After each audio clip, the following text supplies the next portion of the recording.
প্রাথমিকভাবে উত্তীর্ণ প্রার্থীদের কেন্দ্রীয় পুলিশ হাসপাতাল রাজারবাগ ঢাকায় প্যাথোলজিক্যাল ইনভেস্টিগেশন পরীক্ষা অনুষ্ঠিত হবে 27 তারিখ রাজারবাগ হাসপাতালে। উত্তীর্ণ প্রার্থীগণ 26 তারিখ দুপুর 2টায় লিখিত পরীক্ষার অ্যাডমিট কার্ড সহ প্রয়োজনীয় অন্যান্য কাগজপত্র, যেটা তোমাদেরকে বলে দেওয়া হবে কি কাগজপত্র আনা লাগবে, পুলিশ লাইন পিরোজপুরে হাজির থাকতে হবে 26 তারিখ দুপুর 2টায়। এইখানে হাজির হবা।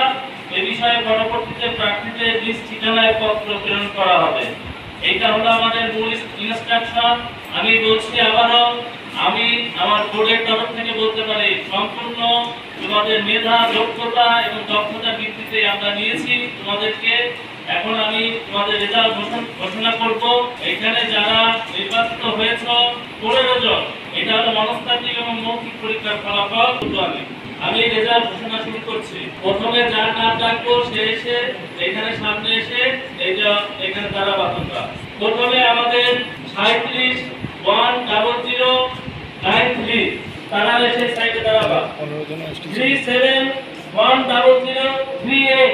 আজকে সকালে আমরা লিখিত পরীক্ষার ফলাফল প্রকাশ করেছিলাম, ভাইবা নিয়েছি এবং আমাদের জেলায় যোগ্য প্রার্থীর সংখ্যা 15 জন। 15টি পদের বিপক্ষে এই 23 জন আজকে ভাইবা দিয়েছিলেন। তার ভিতরে এই 15 জনের নাম আমরা একটু পরে ঘোষণা করব। এই 15 জন কৃতকার্য হয়েছে তোমরা। তোমাদের এই 15 জনকে অভিনন্দন। আর যারা হতে পারোনি তাদেরকেও বলছি, ভেঙে পড়বা না, তোমরা পরবর্তীতে চেষ্টা করবা, ইনশাআল্লাহ তোমরা পরবর্তীতে কৃতকার্য হবা।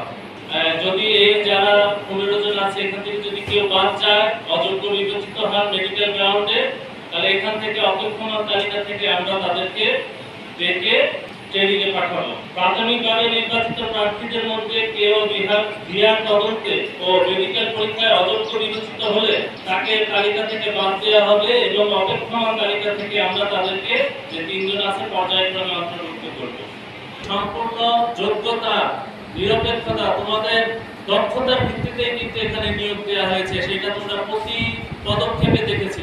আমরা বোর্ডের যে 3 জন সদস্য এসেছি, পুলিশ হেডকোয়ার্টার্স থেকে আমাদের যে সদস্য এসেছিল তারা ছিল, আমাদের সহায়তা করেছে। প্রতিটা ক্ষেত্রে আমরা নিরপেক্ষতা বজায় রেখেছি বলে আমরা বিশ্বাস করি। আমার বোর্ড বিশ্বাস করে আমরা নিরপেক্ষভাবে তোমাদের দক্ষতা, মেধা এর ভিত্তিতেই তোমাদেরকে আমরা নিয়েছি এবং যোগ্যতার ভিত্তিতে। তোমাদের 120 টাকা লেগেছিল এই পরীক্ষায় অংশগ্রহণের জন্য, সরকারি ফি যেটা। আমরা কোনো প্রার্থীর বিরুদ্ধে যদি ফৌজদারি মামলায় জড়িত থাকার তথ্য পাওয়া যায় তাহলে কিন্তু সে বাদ যাবে। আমরা সেটাও যাচাই বাছাই করে নিয়েছি, এখন পর্যন্ত এই তথ্য পাওয়া যায়নি। প্রাথমিকভাবে উত্তীর্ণ প্রার্থীদের আগামী 19/9/2025 তারিখ হিয়ার আবেদন ফর্ম লিপিবদ্ধ করা হবে। অসংখ্য ধন্যবাদ জানাই এবং ধন্যবাদ জানাই সকল পুলিশ সদস্য ভাইদেরকে।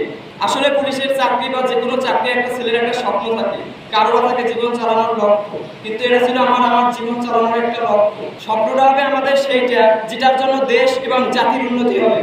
যে স্বপ্ন দেখছেন রবীন্দ্র, যে স্বপ্ন দেখছেন নজরুল ইসলামের। পুলিশের চাকরি একটা গুণগান হয়ে গেছিল এক সময় যে টাকার ভিত্তিতে বা লোকজন ধরে হয়। আসলে আমি নিজেই একজন প্রার্থী, এই সম্পর্কে বলতে চাই, আমি মাত্র 176 টাকায় আজকে এই পুলিশের চাকরিটা পেয়েছি। এই জন্য আমি সবাইকে ধন্যবাদ জানাই এবং আমার জীবন চলার জন্য সবাই দোয়া করবেন যেন আমি আরো উন্নত পর্যায়ে যেতে পারি। ধন্যবাদ।